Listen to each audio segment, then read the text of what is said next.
There are seasons when getting out of bed feels heavier than it should. Not because something bad has necessarily happened, but instead because discouragement or defeat has quietly settled in. Many people assume that faith begins when hope returns, but Scripture often shows the exact opposite, that our hope follows obedience, not the other way around.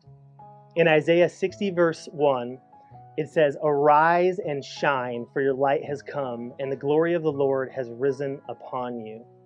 If you know the context of this scripture, Isaiah wasn't speaking to people who were walking in confidence, in victory, and hope. Instead, he was actually talking to people who were weary, who were worn down.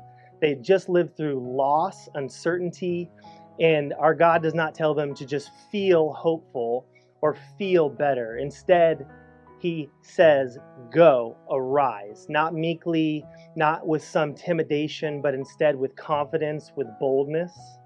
You see, this rising, as the scripture talks about, is not emotional optimism or some type of ignorance. Instead, it is an act of trust. The reason they can rise is not because circumstances are easy, but instead because God's glory is already with them, is already with you, present here. Faith moves first. Feelings, I know in my own life, often follow next. I want to just ask you some questions as we close out that you can reflect on. Where in your life have you been waiting to feel better before taking the next step or moving forward?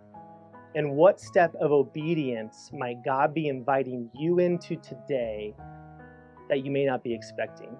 And lastly, what would it look like to rise not in your strength or knowledge or confidence, but instead with intention and trust in what you know in your heart and what you know in the scripture right here, right now?